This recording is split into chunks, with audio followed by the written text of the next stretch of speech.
Hello students, welcome to easy math for JEE. I am Ujjwal Kaushik, your friend. जो भी students IIT JEE की preparation कर रहे हैं उनके लिए मैथ्स में बहुत यूजफुल है। आज का question, let a plane P contains two line this and this. If Q is the foot of perpendicular drawn from the point M to plane P, then what is this 3 alpha plus beta plus gamma? देखो, मैं question को each and every step को explain करूंगा। Question थोड़ा lengthy हो सकता है but आपको पूरा समझ में आएगा। देखो, यहाँ पे हमें इक्वेशन गिवन है लाइन की, r is equal to a plus lambda B. ठीक है, a प्लस लैम्डा बी में जो ये पॉइंट a होता है, हमारी लाइन क्या करती है, इससे पास करती है। और जो ये वेक्टर b होता है, इसके क्या होती है, पैरेलल वेक्टर गिवन होता है। ठीक है, ये हमारी लाइन की इक्वेशन होती है। यहाँ पे हमें गिवन है r is equal to i plus lambda times i plus j। ठीक है, तो यहाँ से जो पासिंग पॉइंट है, अगर मैं उसको a1 का नाम दूं तो a1 के कोऑर्डिनेट क्या है, 1 0 0, जिससे वो पास करती है। प्लस अगर मैं इसको b1 का नाम दूं तो गिवन पैरेलल वेक्टर है, उसके कोऑर्डिनेट क्या है, 1 1 0। ठीक है, वहीं दूसरी ओर जो हमें दूसरी लाइन गिवन है, that is r is equal to minus j plus mu j minus k। ठीक है, तो अगर मैं A2 पॉइंट करूं किससे वो पास करती है, तो उसके कोऑर्डिनेट्स क्या है, 0 -1 0। और यहां से अगर मैं B2 जिसके वो गिवन पैरेलल वेक्टर है, वो क्या है, 0 1 एंड -1। ठीक है, ये तो हमने लाइन से समझा। अब हमें गिवन क्या है, एक प्लेन है जो इन दोनों लाइन को कंटेन करता है। चलो, मान लो ये वो मेरा प्लेन है। ठीक है, ये एक लाइन हो गई, इसको कंटेन करता है। ये एक लाइन हो गई, ये इसको कंटेन करता है। तो अब मुझे प्लेन की इक्वेशन लिखनी है। ये हो गया मेरा प्लेन। अब मुझे इस प्लेन की इक्वेशन लिखने के लिए दो चीज चाहिए होती है। पहला, वो किसी पॉइंट से क्या करता हो, पास करता हो। ठीक है, पॉइंट पासिंग, ये मुझे पता हो। और दूसरा, अगर इसके साथ मुझे डायरेक्शन रेशियोज पता लग जाए हमारे प्लेन के, तो मैं प्लेन की इक्वेशन लिख सकता हूं। और उस केस में इक्वेशन क्या होगी, मान लो पासिंग पॉइंट्स जो हैं वो x1 है, y1 है, z1 है। और जो डायरेक्शन रेशियोज हैं वो a b c गिवन है। तो इस केस में जो इक्वेशन हो जाती है वो क्या हो जाती है, x minus x1 a x minus x1 plus b y minus y1 plus c z minus z1 is equal to 0। ये हो जाती है इक्वेशन। अब देखो, मुझे ये प्लेन p की ही इक्वेशन फाइंड करनी है। अब वो इन दो लाइनों को कंटेन करता है, तो ऑब्वियसली ये जो दो पॉइंट है वो इनसे पास ही करता होगा जब इन लाइनों को कंटेन करता है। तो यानी कि पासिंग पॉइंट तो मुझे पता है, मैं किसी भी पासिंग पॉइंट को लेके आगे बढ़ सकता हूं। बस मुझे डायरेक्शन रेशियो अगर पता लग जाए तो मैं सीधा प्लेन की इक्वेशन को लिख सकता हूं और फिर उसकी इमेज निकाल सकता हूं। अब देखो, डायरेक्शन रेशियो कैसे पता करेंगे, मतलब बेसिकली मुझे यूनिट वेक्टर चाहिए, नॉर्मल वेक्टर।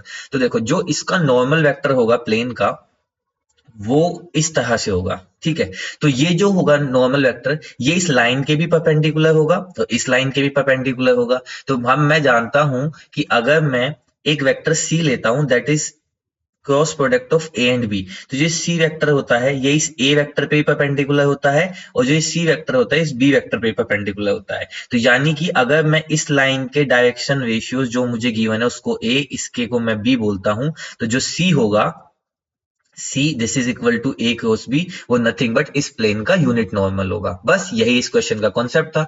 तो अब हम डायरेक्शन रेशियो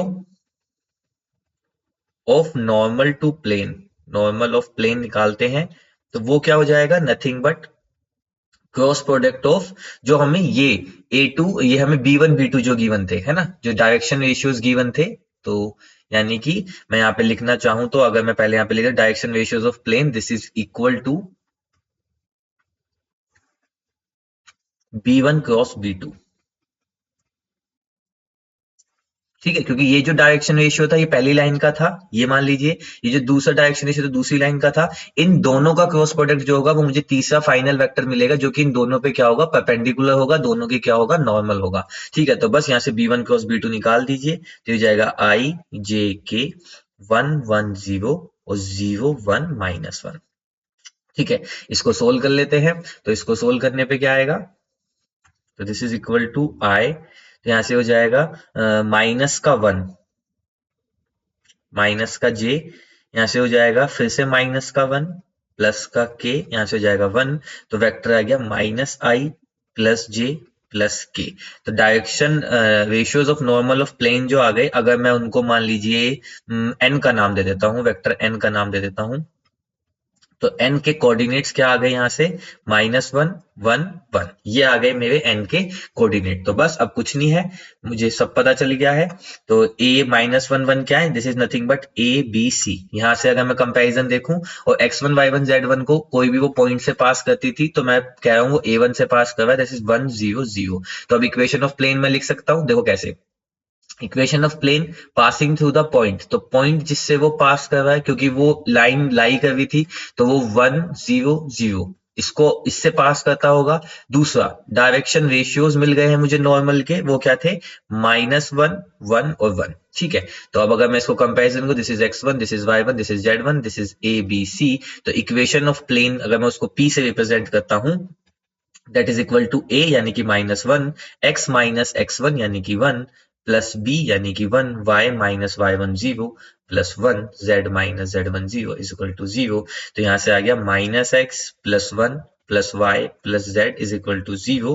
माइनस कॉमन ले लेता हूं, तो x minus y minus z minus 1 is equal to 0। ये आ गई मेरी प्लेन की इक्वेशन। अभी तक मेरा 50% क्वेश्चन सोल्व हुआ है, मैंने प्लेन की इक्वेशन को फाइंड कर लिया है। अब गिवन क्या था, if the foot of perpendicular drawn from the point this to plane P. तो अब देखो मुझे basically foot of perpendicular find करना है। तो देखो इसके लिए कॉन्सेप्ट क्या होता है, जैसे मान लीजिए यहाँ पे कोई पॉइंट पी गिवन है, x1 y1 और z1। ठीक है, और यहाँ पे ये आपको एक प्लेन गिवन था। ठीक है, प्लेन की इक्वेशन थी ax plus B Y plus C Z plus D is equal to 0।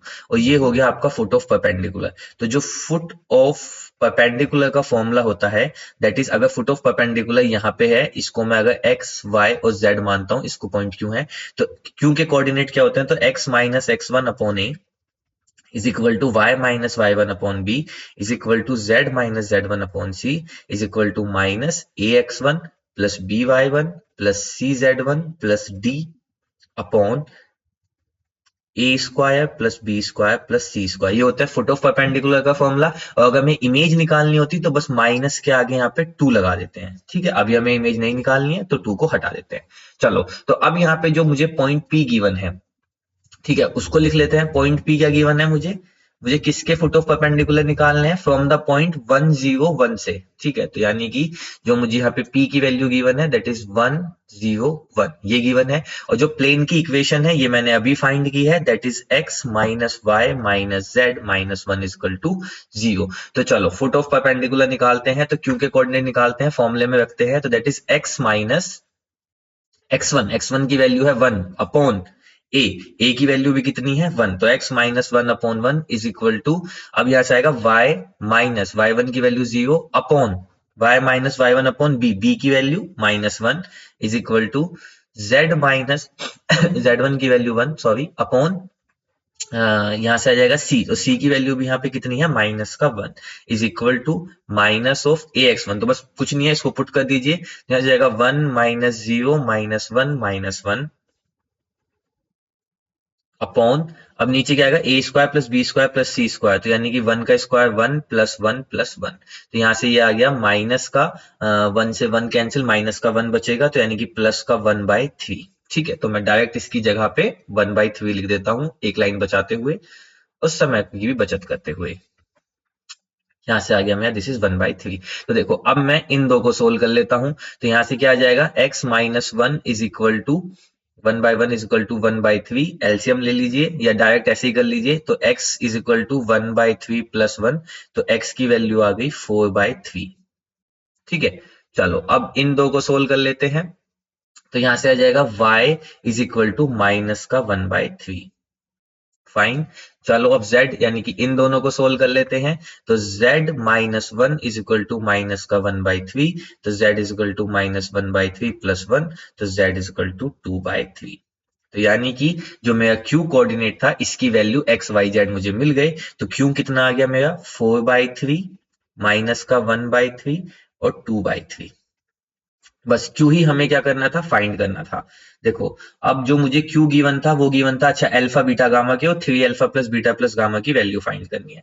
Q मुझे किसके इक्वल गिवन था, अल्फा बीटा गामा के। तो मैं यहां से कह सकता हूं अल्फा की वैल्यू कितनी है 4/3, बीटा की वैल्यू -1/3 और गामा की वैल्यू 2/3। फाइंड क्या करना है? 3 times of alpha plus beta plus gamma, ये मुझे फाइंड करना है। तो चलो फाइंड कर लेते हैं। जिस 3 टाइम्स ऑफ अल्फा की जगह 4/3 रखिए, बीटा की जगह पे -1/3 plus 2/3, this is equal to 3। 3 LCM आ गया, तो 4 + 2 6 - 5, तो यहाँ से 3 से 3 कैंसिल, 5, तो 5 is our right answer. I hope you are able to understand the video. If you have still doubt, you can ask me into the comment box. Thank you very much. Please subscribe the channel. Be happy.